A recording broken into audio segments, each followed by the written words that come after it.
The first time I came here, I was, super nervous. There was a lot of anxiety. I didn't know what to expect.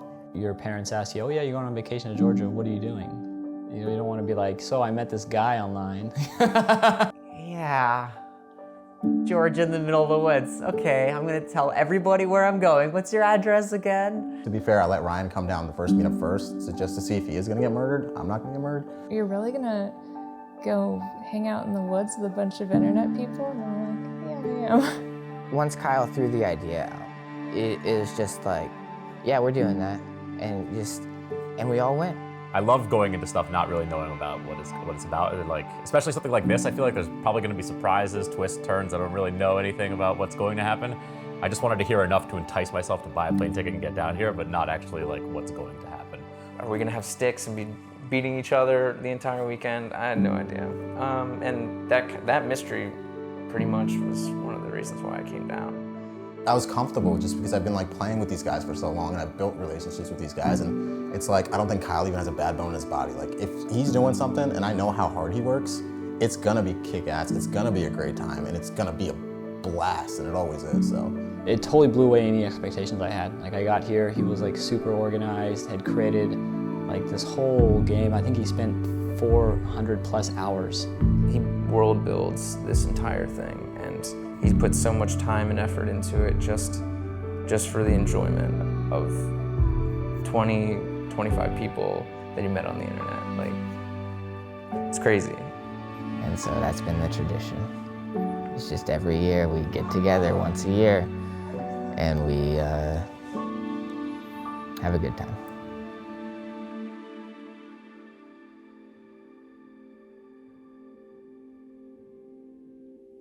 My name is Kyle Susanbach. I am the leader of a gaming community called Edema Ruh. I grew up really loving video games. They brought me into a world and let me interact with that world, where I've always loved books, and I think books are great. But for some reason, video games were able to kind of bring that to life in a different way, that they were able to say, you can make change in this world. 8th grade, two of my best friends, we were always sitting together at lunch, and this guy told me about this new game, World of Warcraft, where you could, he was a mage, a human mage, killing gnolls and goblins and stuff in this forest, and it sounded amazing. But I went over to his house, and I made this night elf character and just fell in love with just the vastness of this world, where you have a character that you take through this world, and you level up, and you progress, and you see new things, and you fight new things. But the biggest part is that you're doing this with hundreds of people at the same time. There are dungeons that take 5 or 10 people, but then there are things called raids which take 20 or 40 people. The guild is the form in which that is most easily expressed, where people come together and say, hey, we're gonna rally together and say we need each other, we know that we need each other, and we're gonna accomplish this goal of progression. Rather than trying to plug in with another group, me and a couple of my buddies said, hey, we can do this, we can try this out, maybe it'll work, maybe it won't, but we can try. When we were thinking, we want to make a guild, we didn't want a guild that was just pushing through content. We wanted a guild that meant a lot more, that was focused on the community, that the people was more important than the content or the progression. And so when we thought of Edema Ruh, when my buddy Chris thought of Edema Ruh, it just this natural fit of like, yes, that is perfect, because we'd all love this story by Patrick Rothfuss, this world he created. And the Edema Ruh are sort of a light in the dark. They are this group of people that don't take advantage of the villages around them. They stand for what is true and good and beautiful in a world that oftentimes seeks to kind of manipulate or take advantage of people who are in need. And so Edema Ruh says, no, we believe in our craft. We believe in what is real, and we're gonna stand by that and push into that. The idea for the meetup came about where we were just hanging out and basically realized that we enjoy spending time together. It was like, we should hang out in real life. And so I just started reaching out to people in the community and saying, hey, how about this crazy idea where we come together and hang out for a weekend and play games and, cook and eat, just hang out and get to know each other and, put a face to the voice. And I began to think man, it'd be awesome if I could sort of capture the beauty and the fun, the things that I love about World of Warcraft, if I could make that happen during the meetup. And so I fleshed out this ultimately pretty simple game. It's this scavenger hunt adventure game, sort of like an escape the room that we did on my parents' property. And so, it took me months. I think I started probably in maybe September, and so September, October, November, finished up in December. And yeah, it was a hit.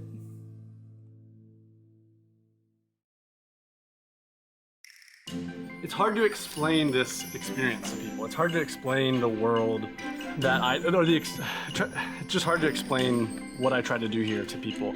When people see that I'm a grown man with a master's degree and a state license, and then I tell them that I go home and I spend 500 hours throughout the year creating a scavenger hunt experience for 27 of my friends that live all over the United States, and they fly in and we hang out for a weekend, they're like, okay.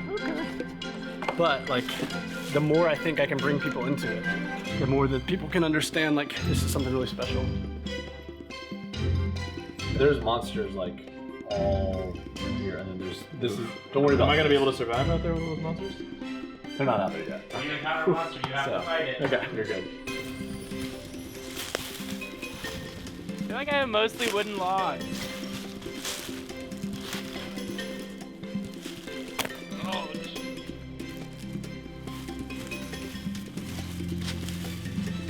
so the stone goes on the rocks, and the logs go on the logs.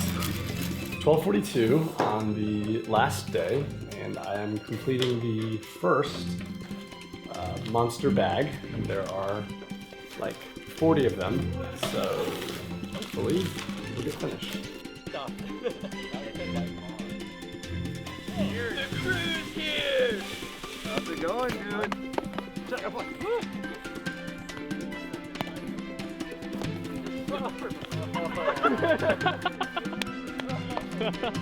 Kyle, I noticed that you're still in the same clothes that you were in yesterday. Have you taken a shower? No. I'm in the bathroom. Sleep may not happen, but it will get done, of course. What is this? This is the Kyle Sissenbach motif. Starting at $29.99. The Tinker's Rest is the name of this bunkhouse in the world that I created. So there's not supposed to be one, it's supposed to just be jungle, because we're going back 3,000 years. So we're turning it into a jungle.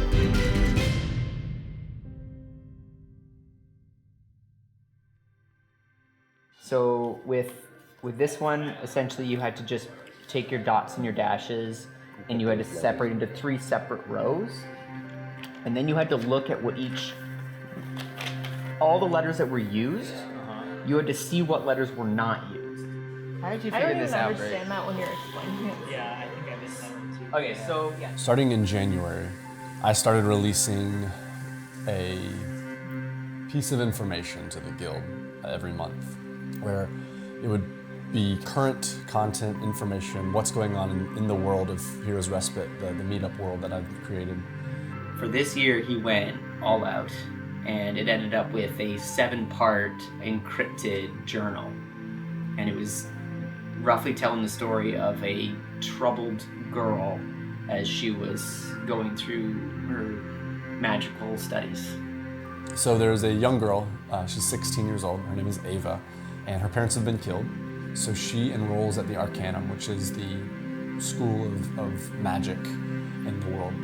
She's very, very gifted, and she is seeking to bring back her parents. Her parents have been murdered, and she hopes to bring them back to life and to maybe even kill the people who have murdered them. So as she begins to dabble and try to figure out how do I bring them back, she realizes that that kind of resurrection, the power that it takes to do that, is impossible right now. It's been, there's something called the suppression, which has shut it down. So then she starts to think, well, all right, well, how can I get back to the suppression? How can I go before the suppression so that I can bring them back? And she realizes that the easiest way to do that is by interacting with bronze dragons. So that's what she does. She steals the bronze dragon, goes back in time, and so then now we are following, all the people, all the heroes are following her back in time to stop her from doing what she's doing and to kind of prevent the travesty that she's trying to commit. We figured it was a grid cipher, but matching it onto the grid was difficult. Like I had 9x7 grids upwards, like horizontal and vertical all over the house, just spread out trying to figure out which way this goes. being able to release that type of content allows the world to feel so much more rich. Like the fact that they've known Ava and they know her story, they know that her parents were killed, they know that she's trying to bring them back, they know that she kind of got consumed with power as she began doing all this, and that she's felt really alone, that she's kind of been mocked and bullied throughout her time at the Arcanum. Because they have some of that, it just fleshes out the antagonist so much more. And so now that they've gotten here, they found out that Ava's stolen the Gem Heart, this powerful source, it makes it feel so much more like a world. And the cool part was everything that I was releasing was as if it was happening right then. So like this last year, Ava was at school, and she eventually gets kicked out because she's dabbling in some stuff she shouldn't. And then around November, she steals the dragon, goes back in time. So like all this stuff is happening in real time over the last year for her. And then they get to kind of experience it firsthand. So all you have to do, this is 1 month ago, 2 months ago, 3 months ago, and then just find the letters. But what? So the lore that was given to us a month ago. Yeah. Really? The lore that was given to us 2 months ago. So it's the reverse of what we thought. So we thought it was lore 1, lore 2, lore 3. It's actually lore 5, lore 4, lore. Oh, wow. Oh, that's not cool. That's So what's the answer? I'm not gonna give you that. Nostalrius leads you behind Tinker's Rest and asks you to wait. Suddenly, the air begins to hum with energy. As the hum rises to a crescendo, he shouts, "Remember, once you go through, I will follow, but you will be on your own." A portal appears before you, swirling blue and white with arcane energy. Its pull a tangible force. Go and save my son.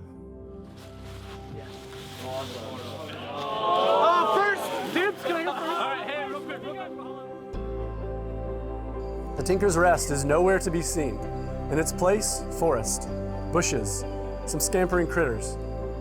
And so you stand together with little knowledge of the land so familiar to you, yet now completely different and savage. You know your goals: find and stop Ava, and if possible, save Endormu. What's today? There's gonna be parties of 5 or 6. We have, I think, 21. I like that analogy of squeezing into a single point to travel through time. Clever stuff. Oh, we gotta pick this one. Dude, everyone's It's got too many colors. all the other ones dope. Highlander, I found your guy. Maybe it's one of those storage processes. Yeah, this is awesome. Ryan, I'm naming my character Fun. Welcome to the Edema Ruh Meetup 2018.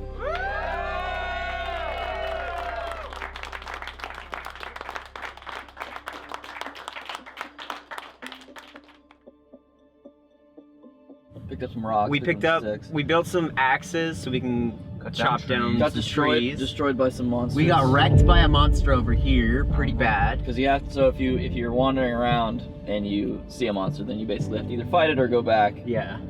So it makes it hard to go and gather things while you're weak, because the moment you see a red card, you have to leave.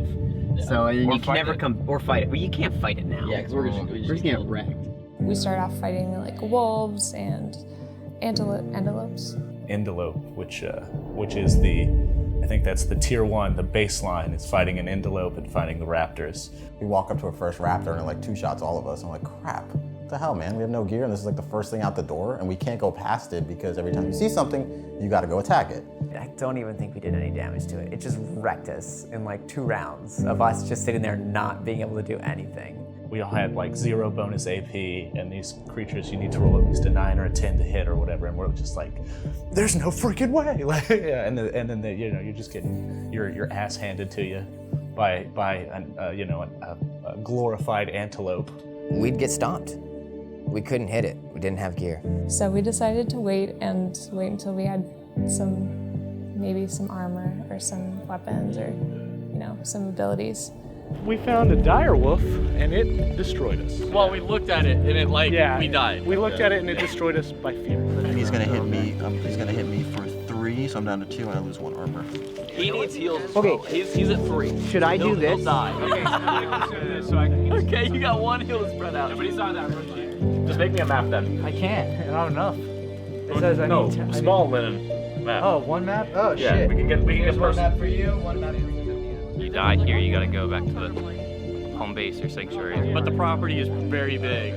So if you die, it's gonna take a while to get back, and then get back to where you're at. So it's, don't die. You're gonna have killer ghost calves though. You got to be able to kill antelopes to get better than that, basically. No, anything. How many? Anything? Yeah, you gotta kill anything. What? It takes a lot. We killed Everybody it. We should can't have build its own it. exodus. Yep, so if we lose here, we lose it all. So every year, you know, he's given us kind of character sheets, you know, like we are a class, whether it's mage or warrior or healer. But to get your abilities to go with the class that you chose, you have to participate in training exercises, essentially.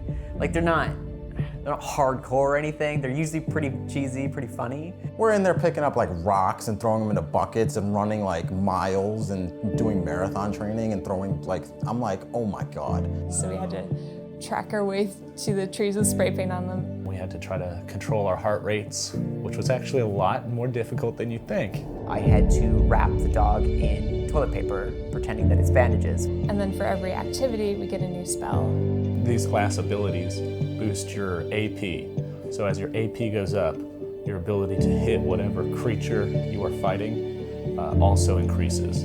I really enjoyed it. That's actually one of my favorite parts, because then you really sort of feel like you're playing that class. It really helps immerse you in the game.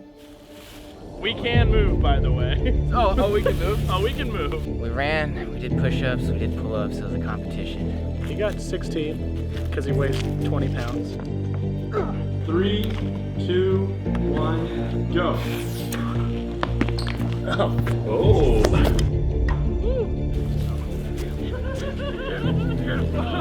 I'm out. Just need this fire to catch. Let's rock and roll.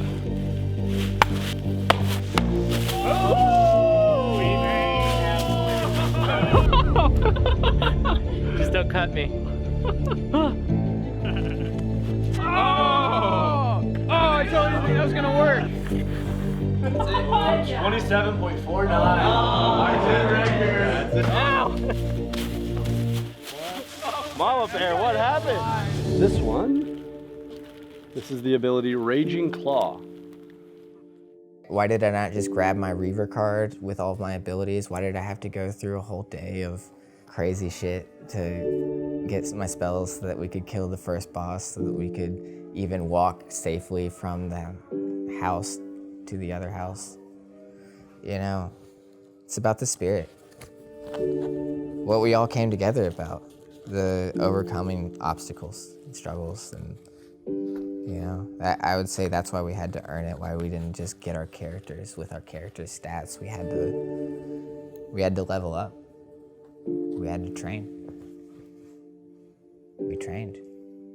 And now we're kicking ass.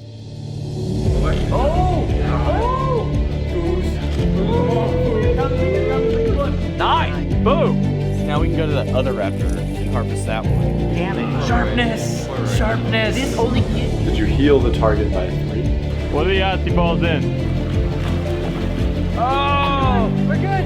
It went pretty damn well. We killed it. Yeah? We found, I think, 4 pets before anyone else had one. What is that? I saw a green egg. I squished it, and it's like cracking like a real egg. I was like, no, can't fuck with this. And then the little dinosaur came out. I was like, oh, thank God. It's a rubber animal. I just don't understand anymore. Oh my God! Let's save up the mats for this one when we can. Woo! We got it, boys. How's it feel? Fuck.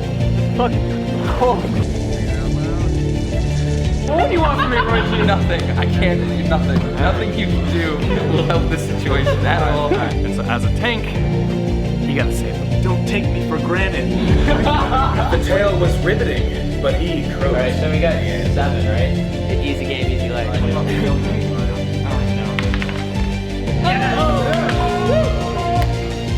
Rising tides and swirling water, rushing stream and crashing wave. Search within the locked mirror is the heart you seek to save.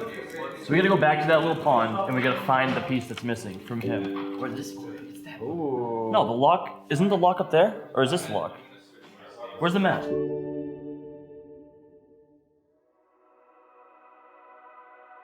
I spent 3.5 hours of my life just trying to get back at this kid who all he did was throw one heel at like a friendly player who was dying. I'm like, he's just trying to help. And I was like, okay, you've done good. You done good. Oh God, I was so mad. But it felt really good. I'm not gonna lie. It felt so good. That's why places like Ungro and like with the Ungro Mafia. yeah, that place was so bad. See, I'd go there to get the buffs for Packez, and I'd have to do like loops around the outside over and over and over again. Yeah, you have to do anything. I used to do anything with that. Yeah. The big thing that I want to make sure is understood is that each of the meetups is a pretty staggering passion project, and I do it because of the community. This last meetup was probably 600 or 700 hours of work, plus another 200 or 300 from other friends and family. And the only thing that got me through it all was like my love for these people, and just I want to make them happy. Like I want them to, it's as tangible a gift as I can give them.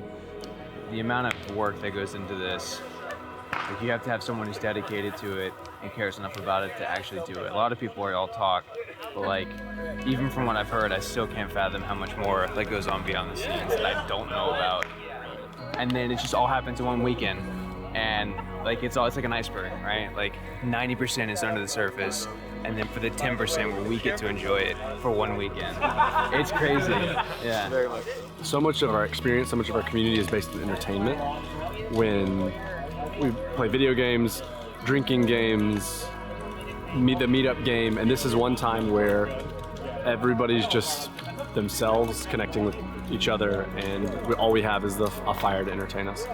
And so there's a real sense of just sort of laid back intimacy that feels a little more raw than needing something to bring us together.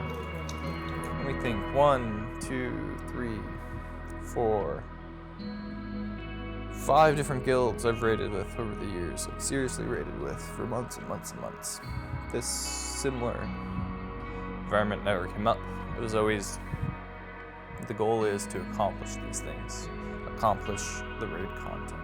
Lots of the guilds that I've been in, it's all about getting the kill, getting the loot. And with Edema Ruh, it's not about the kill and the loot, it's about the family. That's what makes Edema Ruh different. Just from hearing these people's voices so consistently and kind of getting an idea of who they were, it really didn't matter what they physically looked like in my head. I felt like I knew these people, and so I was excited to get here in order to play, and then I was excited to kind of put the faces to these souls who had been talking to me, I guess, for the past few years. So yeah. You give a man a mask, he'll show you his true face. And these are people whose true face you can understand, appreciate, and love. And now you get to meet these people in person. I feel like we have this community and we can show it off, and we can maybe inspire some people that haven't played the game in a long time to be like, holy crap, this is why I love vanilla, this is why I like playing WoW, this is why I like playing with people. I don't want to just sit in my corner, do LFD and find someone and leave. I actually want to engage and talk to someone, so I'm hoping this kind of helps inspire people to play like the way WoW was, the way we all love WoW. So I don't play games to be that dude alone in the basement. I play the games to be hanging out with people that I like spending time with. The people that put in so much time to just be there for each other and just genuinely caring. You just genuinely care about what you're doing, like where you're going, and like how things are. And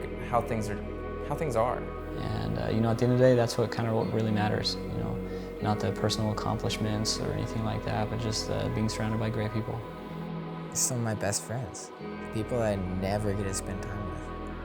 And then Kyle and his parents, they opened their home up to us, and they let us come here and take care of each other. We're all taking care of each other. It's amazing. So much in the world, so many people, they don't care about one another. And here's a guild where everybody cares about one another. Kyle facilitated that because I feel like that was the goal with him creating Edema Ruh. The original question, I think, was, did you ever expect this kind of meetup to come from Edema Ruh or Classic WoW? And no, you just don't hear about things like this, whether they happen or not. You don't think of it when you don't expect it, to say the least. I didn't expect it when I started playing WoW this time around. Did you?